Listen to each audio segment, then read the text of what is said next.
नमस्कार, आप देख रहे हैं न्यूज 18 अपडेट। आपके साथ मैं हूं शिप्रा झा। बुलेटिन की शुरुआत करेंगे बड़ी खबर के साथ। पटना के खुसरूपुर स्टेशन से ग्रामीण विकास पदाधिकारी दीपक कुमार के अपहरण मामले में बहुत बड़ा खुलासा हुआ है। ग्रामीण विकास पदाधिकारी दीपक कुमार ने खुद ही अपने अपहरण की साजिश रची थी। पुलिस ने ग्रामीण विकास पदाधिकारी को बाढ़ के बख्तियारपुर में एक होटल से पकड़ा है। रेल एडीजी की टीम ने बख्तियारपुर के चांदनी रेस्टोरेंट में ऐश करते हुए अधिकारी को खोज निकाला। सीनियर रेल एसपी खुद बख्तियारपुर पहुंचे हैं और ग्रामीण विकास पदाधिकारी से पूछताछ कर रहे हैं। तो बड़ी खबर आपको बता रहे हैं, पटना से बताया जा रहा है कि ग्रामीण विकास के पदाधिकारी दीपक कुमार ने खुद ही अपने अपहरण की साजिश रची थी। ये बड़ा खुलासा पुलिस की तरफ से किया गया है। पुलिस ने ग्रामीण विकास पदाधिकारी को बाढ़ के बख्तियारपुर में एक होटल से पकड़ा है। गोपालगंज पुलिस ने मोहर्रम को लेकर बड़ी कार्रवाई की है। पुलिस ने घातक हथियारों की बिक्री करने वाले दुकानों पर छापेमारी कर भारी मात्रा में अस्त्र शस्त्र जब्त किया है। नगर थाने की पुलिस ने थाना रोड में कार्रवाई की। एसपी स्वर्ण प्रभात के निर्देश पर हथुआ, मीरगंज, कटैया थाना समेत जिले भर की पुलिस इस वक्त छापेमारी कर रही है। पुलिस की इस कार्रवाई से हड़कंप भी मचा हुआ है। वहीं एसपी ने कहा कि मोहर्रम के जुलूस में फिलिस्तीन झंडा लहराने या किसी धर्म विशेष पर नारेबाजी करने पर कड़ी कार्रवाई की जाएगी। जिला प्रशासन ने जुलूस में डीजे और घातक हथियारों के प्रदर्शन पर पूरी तरह से रोक लगा रखा है। उसमें किसी भी तरह की विवादित वस्तुएं जैसे फिलिस्तीन का झंडा इत्यादि पूरी तरह से प्रतिबंधित है। साथ ही साथ डीजे पर पूर्ण रूप से प्रतिबंध है और घातक अस्त्र शस्त्र पे, गड़ासा पे, तलवार पे, भाला पे, इन सब चीजों पे प्रतिबंध है। जुलूस के जो लाइसेंसधारी है उनसे अनुरोध होगा कि वो अपने जुलूस में ऐसे किसी भी व्यक्ति को शामिल ना करें जो घातक अस्त्र शस्त्र के साथ आ जाता है। सिवान में मोहर्रम को लेकर जिला प्रशासन अलर्ट है। सिवान शहर में ड्रोन से निगरानी की जा रही है। दुकान के आगे और छत पर ईंट पत्थर है तो उसे हटाने को कहा जा रहा है। शहर में जहां बिजली का तार लटका हुआ है उसे ठीक कराया जा रहा है। जर्जर तालों को भी बदला जा रहा है। पुलिस सड़कों पर उतरकर ड्रोन के जरिए निगरानी कर रही है ताकि मोहर्रम का त्यौहार शांतिपूर्वक संपन्न हो सके। लोगों से आपसी भाईचारे के साथ मोहर्रम मनाने की अपील की जा रही है। तो जितने भी ताजिया के मार्ग हैं उन मार्ग में ड्रोन कैमरा के माध्यम से हवाई सर्वेक्षण कराया जा रहा है ताकि किसी के छत पर कोई अनावश्यक ईंट पत्थर नहीं हो। रोड के किनारे जो भी इंक्रोचमेंट है या ईंट पत्थर है उस सबको हटवाया जा रहा है। इसमें नगर परिषद के लोग भी गाड़ी के साथ हैं, लेबर हैं। और इस बीच आपको बड़ी खबर बता दें, न्यूज 18 की खबर का बड़ा असर हुआ है। अब 17 जुलाई को मोहर्रम की छुट्टी होगी। जी हां, 17 जुलाई को मोहर्रम की छुट्टी अब दी जाने वाली है। माध्यमिक शिक्षा निदेशक ने पत्र भी जारी कर दिया है। सभी सामान्य स्कूल में 17 जुलाई को अवकाश होंगे। पहले सामान्य स्कूल में 18 जुलाई को अवकाश था। शिक्षक संघ ने न्यूज 18 के जरिए मांग की थी और न्यूज 18 ने इस खबर को प्रमुखता से चलाया था, जिसका असर अब देखने को मिल रहा है। 17 जुलाई को मोहर्रम की छुट्टी अब दी जाने वाली है।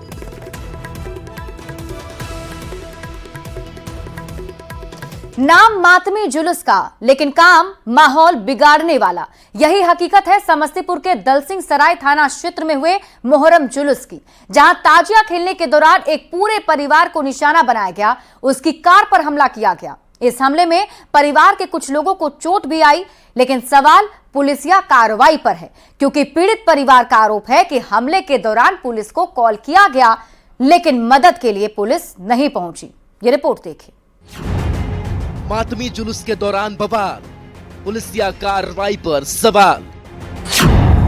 परिवार पर हमला, खाकी बनी रही लापरवाह।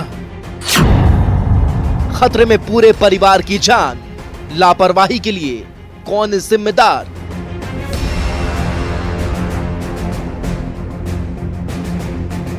सवाल तो उठेंगे और हम पूछेंगे भी कि समस्तीपुर पुलिस इतनी लापरवाह कैसे हो सकती है।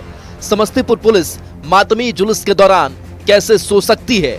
समस्तीपुर पुलिस कैसे जनता को मरने के लिए छोड़ सकती है? समस्तीपुर पुलिस कैसे संवेदनहीन हो सकती है? ये हुआ है और समस्तीपुर के दलसिंह सराय थाना क्षेत्र में हुआ है। मौका था सदरगंज चौक पर मातमी जुलूस का और इसी दौरान वहां से गुजर रहे और पटना जा रहे एक पूरे परिवार को बंधक बना लेते हैं कुछ लफंगे। कार को घेर कर उस पर तलवार से हमला करते हैं, शीशों को तोड़ देते हैं, महिलाओं से अभद्रता करते हैं, बच्चों तक को नहीं बख्शते, उन्हें भी चोटिल कर देते हैं। लेकिन हैरानी की बात देखिए, जुलूस के दौरान कोई खाकी वाला तक नहीं आया। मैं बस पटना के लिए जा रहा था। हाँ। उन्होंने बीच में तजिया आया और मैं साइड से जा रहा था, ऐसा नहीं कि मैं बीच में कहीं आ गया था, स्टक कर गया था। लेकिन उन्होंने जबरदस्ती तलवार निकाल के उन्होंने हमला किया है चारों साइड से। आगे का भी सीजन क्षतिग्रस्त किया, पीछे का तो फोड़ ही दिया। मेरा बच्चा पीछे बैठा हुआ था। अच्छा, ये सब गाड़ी में थे? हाँ, ये गाड़ी में थे, पीछे सीट पे बैठा हुआ था, इसको लगी भी। अरे यार, पूरा शीशा ये है। बेचारा कूद के अपने मम्मा के पास गया। तो मुझे तो लग रहा था कुछ बड़ा हादसा चल गया। हैरानी इतनी भर तक की नहीं है कि जुलूस में कोई पुलिस वाला नहीं, बल्कि हैरानी इस बात की भी है कि पीड़ित परिवार हुड़दंगियों के बीच में फंसा होने के बाद भी पुलिस को फोन करता रहा, मदद मांगता रहा। लेकिन कमाल देखिए, दलसिंह सराय थाना पुलिस का पहले फोन नहीं उठा और जब उठा तो फौरी तौर पर सुरक्षा नहीं मिली। तब तक पूरा परिवार हुड़दंगियों के कब्जे में था, चोटिल बेसहाय बनकर। अच्छा, ये बेवजह मतलब वो लोग तलवार और लाठी से? कारण नहीं था, मैं साइड में था, गाड़ी धीरे चल रही थी, तजिया उधर थी, मुझे कुछ उपद्रवी कारण जिसको मैं पहचान भी रहा हूँ। जब न्यूज 18 ने कार सवार परिवार की सुरक्षा का मुद्दा उठाया, पुलिस या कार्रवाई पर प्रश्न चिन्ह लगाया, तो पुलिस का वही घिसा पिटा जवाब आया। आरोपियों की पहचान कर ली गई है, कार्रवाई की जा रही है। हमारे सवाल पूछने के बाद कार्रवाई हुई भी, 5 आरोपियों को गिरफ्तार भी किया गया। सभी की उम्र 25 साल से कम है, जिनमें 2 नाबालिग भी हैं। पटना में जाने के दौरान उनको उनके कार पे कुछ मुहर्रम के जुलूस के दौरान कुछ रवियों के द्वारा मतलब हमला कर दिया गया तलवार से, जिसके कारण उनका कार जो है वो क्षतिग्रस्त हो गया है। इस आधार पे हम लोगों ने प्राथमिकी दर्ज करते हुए कार्रवाई की है और मानवीय सूचना संकलन चौकीदार के बयान पर हम उन लोगों को पहचान किया और पहचान करके 5 लोगों की गिरफ्तारी कर ली है। डीएसपी चाहे जवाब जो दे ले, लेकिन हम तो बार बार सवाल पूछेंगे। सवाल ये कि मातमी जुलूस के दौरान पुलिस कहाँ थी? मुहर्रम जुलूस में पर्याप्त सुरक्षा व्यवस्था क्यों नहीं थी? पीड़ित ने फोन किया तो दलसिंह सराय थाने वालों ने फोन क्यों नहीं उठाया? फौरी तौर पर पीड़ित को सुरक्षा क्यों नहीं दी गई? पीड़ित परिवार के साथ मारपीट का जिम्मेदार कौन? समस्तीपुर की जनता की सुरक्षा में इतनी बड़ी चूक क्यों? खाकी को अपनी जिम्मेदारियों का एहसास कब तक होगा? खाकी पूरे मामले से कार्रवाई का भरोसा देकर बच नहीं सकती। उन्हें वर्दी की अहमियत का और जनता की सहूलियत का भी एहसास जरूरी है। ये वर्दी पब्लिक की सेवा के लिए ही मिली है। न्यूज़ 18 के लिए समस्तीपुर से मुकेश की रिपोर्ट।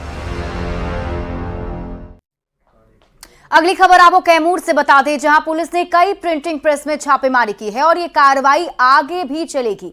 पुलिस को खबर मिली थी कि कुछ प्रिंटिंग प्रेस में मुहर्रम को लेकर फिलिस्तीन झंडे और शर्ट की छपाई हो रही है, जिसके बाद एक्शन में आई पुलिस ने मोहनिया में सभी प्रिंटिंग प्रेस और दुकानों में छापेमारी की। फिलहाल पुलिस को कहीं कोई आपत्तिजनक प्रिंट नहीं मिला है, लेकिन पुलिस ने सभी प्रिंटिंग प्रेस और दुकानदारों को हिदायत दी कि आपत्तिजनक प्रिंट सामने आने पर सभी के खिलाफ कड़ी कार्रवाई की जाएगी। पुलिस अधिकारियों ने लोगों से शांति और सद्भाव के साथ मुहर्रम मनाने की अपील की है। कुछ लोगों पर बोला गया था कि फिलिस्तीनी झंडे का ऐसा है, तो इसका खबर मिली थी, लेकिन अभी हम लोगों ने निरीक्षण किया सभी दुकानों का, अभी इसे कुछ सूचना नहीं मिली, हम लोग कोई मिला नहीं अभी। लेकिन मुहर्रम का अवसर पर भी तजिया निकलेगा, उस दिन अगर कोई पकड़े जाता है तो संबंधित दुकान पर भी कार्रवाई कीजिए, व्यक्तिगत रूप से भी कार्रवाई होगी और संबंधित दुकान पर। सर, जैसा अभी बताए हैं, कुछ हम लोगों को सूचना मिला था कि आपत्तिजनक टी शर्ट्स वगैरह बना रहे हैं, जिसके प्रदर्शन से धार्मिक उन्माद फैल सकता है, सहिष्णुता पर प्रतिकूल असर पड़ सकता है। उसी के जांच के लिए हम लोग निकले थे। कहीं से कोई आपत्तिजनक सामान बरामद तो नहीं हुई है, लेकिन जितने प्रेस वाले हैं जिन पर हम लोगों को सूचना था उनको वार्निंग दिया गया है। हम लोग चाहेंगे कि ये पर्व शांतिपूर्ण तरीके से मने, सामाजिक सौहार्द और धार्मिक सौहार्द बना रहे। राजधानी पटना की सड़कों पर आज पूरे दिन हंगामा होता रहा। हंगामा बच्चों की मौत और हत्यारों की गिरफ्तारी की मांग को लेकर। मामला 2 बच्चों की संदिग्ध मौत से जुड़ा हुआ है, जिनका शव पानी के गड्ढे से मिला। पुलिस इसे हादसा कह रही है तो परिजन हत्या। मामला हत्या और हादसे के बीच हंगामे तक बढ़ गया। ये रिपोर्ट देखिए। ये रुंधन क्रंधन, ये शोक, ये मातम, ये विरोध प्रदर्शन, तस्वीरें राजधानी पटना के बेउर थाना क्षेत्र के लालू पेट्रोल पंप के पास की हैं, जहां 2 बच्चों की संदिग्ध मौत पर हंगामा बरपा हुआ है। क्या लग रहा है, कोई जाति दुश्मनी या कोई? हाँ, हो सकता है सर। अच्छा, किसी पे शक या कुछ? अभी तत्काल सर मेरा दिमाग काम नहीं कर रहा। हो सकता है ये किया कि लोग कर दिया कि कैसे का हुआ कुछ समझ। किसके बारे में बोल रहे हैं? अरे यहाँ पर रस्सी जो इसको गोड़ में बांधा हुआ है, वो रस्सी वहाँ पर अंदर में है, तो हम ही दिखाया कि देखिए जो रस्सी वहाँ बांधा वो रस्सी तो यहाँ भी है। कोई आश्वासन नहीं मिला है, खाली बस अभी तो हटाइए हटाइए, आ रहे हैं जा रहे हैं, अभी तक कहाँ कुछ। आप लोग क्या मांग है? हम लोग का मांग है कि हमारे साथ इंसाफ किया जाए। मृतक बच्चों का नाम विवेक और प्रत्यूष है, जो 1 रोज पहले घोड़ा चढ़ने के लिए घर से निकले थे, लेकिन फिर घर कभी जिंदा वापस नहीं लौटे। लौटा तो उनका शव। एक पानी भरे गड्ढे में दोनों की लाश तैरती मिली है। परिजनों का आरोप है कि बच्चों की पहले पीट पीट कर हत्या की गई है और बाद में शव को गड्ढे में डाल दिया गया। हालांकि पुलिस मृतक बच्चों के परिजनों के आरोपों से इत्तेफाक नहीं रखती। पुलिस इसे पानी में डूबकर मौत का मामला मान रही है। सभी द्वारा जो घटनास्थल का निरीक्षण किया गया है, बच्चों के परिजन और कुछ स्थानीय लोग शिकायत कर रहे हैं कि मारपीट करके बच्चों की हत्या कर दी गई, लेकिन अभी तक जो घटनास्थल का निरीक्षण किया गया और जो प्राइमा फेसी चीज़ें दिख रही हैं, उसमें जो पुलिसकर्मी, जो सीनियर पुलिस ऑफिसर जिन्होंने घटनास्थल का निरीक्षण किया है, उनका ये मानना है कि दोनों बच्चों की जो मृत्यु हुई है वो डूबने के कारण हुई है। इस संबंध में जिला पदाधिकारी महोदय से भी बात हुई है और उन्होंने बताया है कि अगर जो सरकार का पॉलिसी है कि अगर डूबने के क्रम में मृत्यु हुई है तो दोनों बच्चों के परिजनों को 4-4 लाख रुपया मुआवजा देने की कार्रवाई भी की जाएगी। परिजन आक्रोशित हैं, आरोपियों की गिरफ्तारी चाहते हैं, लिहाजा NH 30 को जाम कर दिया गया, लेकिन प्रशासनिक अमला लगातार मृतक बच्चों के परिजनों को समझाने की कोशिश में लगा रहा। मामला जिगर के टुकड़ों की मौत का है, लिहाजा परिजन समझने को तैयार नहीं। देखना होगा। फिलहाल लोग जो हैं वो पहले जो कल्पिट हैं उनकी गिरफ्तारी चाहते हैं और पुलिस कब तक जो कल्पिट जो लोग बता रहे हैं उनकी गिरफ्तारी करती है और इस पूरे मामले में अनुसंधान करती है। कैमरा पर्सन अमित के साथ संजय कुमार, न्यूज़ 18 पटना। भागलपुर के नौगछिया में एक शादी समारोह में विवाद के बाद खुशियां मातम में बदल गई, जब दुल्हन के परिवार के एक युवक ने दूल्हे के मौसा को गोली मार दी। दूल्हे के उनकी मौके पर ही मौत हो गई है। घटना के बाद आरोपी युवक मौके से फरार हो गया, जिसकी पुलिस अब तलाश कर रही है। लेकिन इस घटना के बाद बाराती शादी किए बिना ही लौट गए, जिससे पूरे परिवार में गम का माहौल है। फिलहाल पुलिस मामले की जांच कर रही है। मौसा को गोली मार दिया। किनसे नोक-झोंक हुई? लड़की पक्ष से था उसका फुफेरा भाई साजन कुमार। क्या किस बात को लेकर हुआ? गाड़ी अंदर लाने के क्रम में उसी बात को लेकर नोक-झोंक हुआ है। तो वहाँ बाराती गाड़ी द्वार पर लाने को लेके विवाद हुआ। उसी में लड़की पक्ष के जो रिलेटिव हैं वो फायरिंग किए, तो लड़का के जो मौसा जी हैं जिनकी डेथ हुई है उन्होंने उसका विरोध किया और विरोध किया। उसी दौरान हाथापाई और बसाबसी हुई, तो एक्यूज जो लड़की पक्ष के हैं उनके द्वारा गोली मार दी गई, जिनके चलते इनकी मृत्यु हो गई। इनका नाम विनोद मंडल है। सिवान में उत्पाद विभाग की टीम को बड़ी सफलता मिली है। टीम ने गुप्त सूचना के आधार पर अभियान चलाकर एक ऑटो और कार को पकड़ा है, जिसमें से 35 लाख रुपए की विदेशी शराब जब्त की गई है। तस्करों ने ऑटो के ऊपर तहखाना बनाया था, जिसमें छिपाकर शराब की सप्लाई की जा रही थी। पुलिस ने 2 तस्करों को भी गिरफ्तार किया है। फिलहाल उनसे पूछताछ की जा रही है।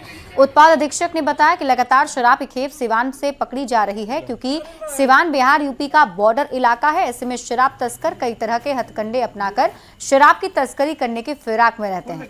उत्पाद विभाग पूरी तरह से अलर्ट है और शराब माफियाओं पर नजर बनाए हुए है।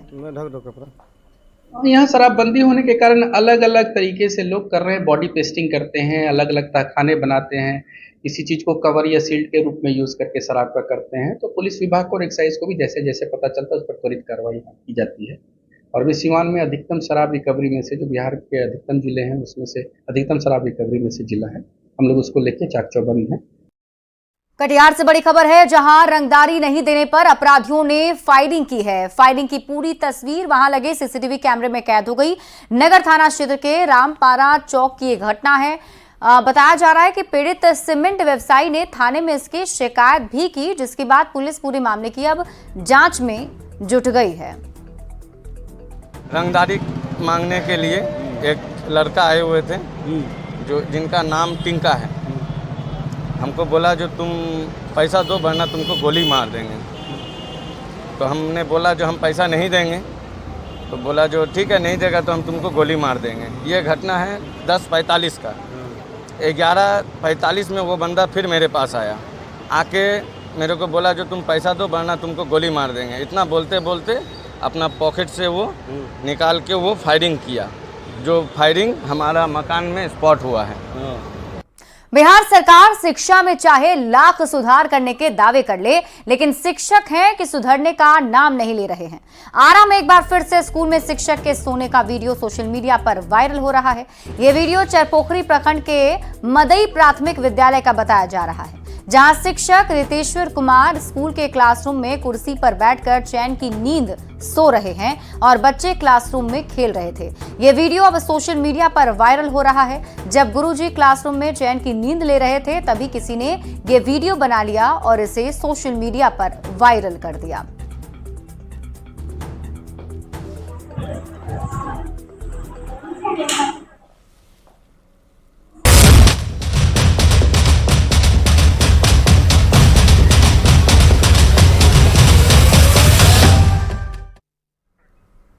और देखिए, देश का आम बजट अब पेश होने वाला है। बजट पर बिहार की भी निगाहें टिकी हुई हैं। बिहार के जाने माने उद्योगपति और बिहार चैंबर ऑफ कॉमर्स के पूर्व अध्यक्ष पीके अग्रवाल ने बताया है कि बिहार को विशेष पैकेज का इंतजार है और उन्हें उम्मीद है कि इस बार केंद्र सरकार विशेष पैकेज जरूर देगी। बजट में बिहार के उद्योग को बढ़ावा देने के लिए केंद्र सरकार क्या कुछ खास देने वाली है ताकि बिहार में उद्योग जगत को बढ़ावा मिल सके। पीके अग्रवाल से बात की है न्यूज 18 संवाददाता आनंद अमृतराज ने। इस वक्त हमारे साथ मौजूद हैं बिहार के जाने माने उद्योगपति पीके अग्रवाल। सर, आम बजट पेश होने वाला है और बिहार के जो उद्योगपति हैं उनकी निगाहें भी आम बजट पे टिकी हुई हैं। इस साल खास करके बहुत उम्मीद हम लोगों को है। सेंट्रल की जो गवर्नमेंट है उसका बहुत अधिक सहयोग स्टेट को है, स्टेट गवर्नमेंट का भी सहयोग सेंट्रल को है। इसलिए जो आज तक नहीं मिला है हम लोगों को मिलने का उम्मीद है। जहां तक स्पेशल पैकेज का सवाल है, अभी आपने देखा होगा कि आंध्र प्रदेश को एक अच्छा पैकेज उन लोगों ने लिया है जो टोटल मिला के 70,000 करोड़ का था। उसी तरीके से हमको कुछ स्पेशल पैकेज यहाँ के डेवलपमेंट के लिए, यहाँ के इंडस्ट्रियल डेवलपमेंट के लिए, इकोनॉमिक डेवलपमेंट के लिए, इंफ्रास्ट्रक्चर डेवलपमेंट के लिए मिलता है अच्छा होगा। ये हम लोगों को काफ़ी उम्मीद है और हमको लगता है गवर्नमेंट, हमारी स्टेट गवर्नमेंट इसमें लगी हुई है कि हाँ साहब, कम से कम एक special package, special incentive, special attention दिया जाए स्टेट को। इंडस्ट्री में बूम हो, तेज रफ्तार से विकास करे, उसके लिए एक उद्योगपति के तौर पे आप क्या चाहते हैं? देखिए, यहाँ एक्चुअली जब तक कोई बहुत बड़ा फंडामेंटल इंडस्ट्री नहीं आता है जो 1,50,000 करोड़ का हो, तब तक क्या है कि उसके एंसिलरी जो है वो डेवलप नहीं होगा, उसके सपोर्टिंग इंडस्ट्रीज डेवलप नहीं होगा। क्या कुछ होना चाहिए इस बजट में? जो है गवर्नमेंट को अभी जो है स्पेशल पैकेज पे जाना चाहिए, जो स्पेशल इंसेंटिव तो इंडस्ट्रीज हो, इंफ्रास्ट्रक्चर के लिए हो, और इस तरीके से फंड दिया जाए जिससे कि हम जगह जगह उसको लैंड का रिक्वायरमेंट कर सकें। लैंड में अपने यहाँ बहुत काफ़ी कमी है। बेहतर लैंड प्रोवाइड करती है लेकिन उतना अभी कोई हम लोगों के पास में लैंड की अवेलेबिलिटी नहीं है, इसलिए लैंड बैंक बनाना बहुत आवश्यक फील होता है। तो ये थे हमारे साथ बिहार के जाने माने उद्योगपति पीके अग्रवाल। कैमरामैन दीपक के साथ आनंद अमृतराज, न्यूज 18 नेटवर्क, पटना। और बिहार के पूर्व वित्त मंत्री और जल संसाधन मंत्री विजय चौधरी ने बजट में बिहार को विशेष सहायता की उम्मीद जताई है। मंत्री विजय चौधरी ने कहा है कि वैसे तो हमारी मांग विशेष राज्य के दर्जे की है, लेकिन विशेष सहायता तो जरूरी है जिससे बिहार की गरीबी दूर हो सकेगी। सर, केंद्र सरकार बजट पेश करने वाली है। सर, बिहार को क्या उम्मीद है, क्या चाहते हैं आप लोग? बिहार को तो हम लोग तो मांग हमारी तो विशेष राज्य का दर्जा है, लेकिन ये भी बात हम लोग मानते हैं और सरकार मानती है कि हम लोग तो विशेष सहायता के हर सूरत में हकदार हैं कि हम ईमानदारी से सबसे तेज गति से तरक्की करने वालों प्रदेश में से एक हैं, फिर भी हम गरीब हैं। यही बताता है कि बिहार को विशेष सहायता की जरूरत है।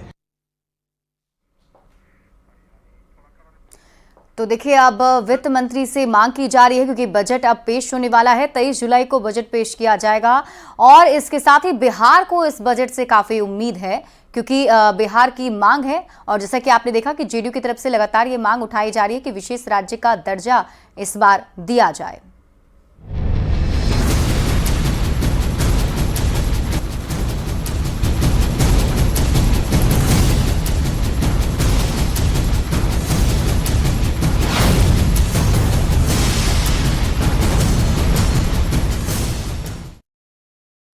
और अब बात करेंगे नदियों में हो रही उफान की। पूर्णिया में न्यूज 18 की खबर का बड़ा असर हुआ है। अमौर प्रखंड के रंगरैया लाल टोली में अप्रोच रोड ध्वस्त होने की खबर पर प्रशासन ने अब संज्ञान लिया है।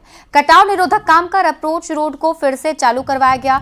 हालांकि स्थानीय लोग कटाव निरोधक काम में भी सिर्फ खाना पूर्ति करने का आरोप लगा रहे हैं। किशनगंज से कांग्रेस सांसद मोहम्मद जावेद ने भी रंगरैया लाल टोली में अप्रोच रोड का निरीक्षण किया है। सांसद मोहम्मद जावेद ने प्रशासन से ठोस मरम्मत कराने की मांग की है। टोल में बना पुल का अप्रोच ध्वस्त हो गया सर, क्या देखा आपने? जो आपने बोला वही मैंने देखा। क्या निर्देश दिया आपने? जहाँ जहाँ की जानकारी हमें मिली थी हमने ऑलरेडी पहले ही प्रशासन को दे दिया है। घूम घूम के हम खुद भी देख रहे हैं, फोटो खुद भी ले रहे हैं और ये प्रशासन तक पहुँच जाएगा मंत्री तक। जमुई नगर परिषद ड्रेनेज सिस्टम को दुरुस्त करने के लाख दावे कर रहा हो, लेकिन जमीन पर सच्चाई कुछ और ही दिख रही है। लाखों रुपए खर्च करने के बावजूद स्थिति में कोई सुधार नहीं हो रहा। बरसात के मौसम में कई इलाकों में पानी जमा हो जाता है। ड्रेनेज सिस्टम खराब होने के कारण सरकारी परिसर में भी पानी जम जा रहा है। जमुई में ड्रेनेज सिस्टम की स्थिति का जायजा लिया है न्यूज 18 संवाददाता केसी कुंदन ने। और फिलहाल इस बुलेटिन में अभी के लिए बस इतना ही। आप देखते रहिए न्यूज 18 बिहार झारखंड।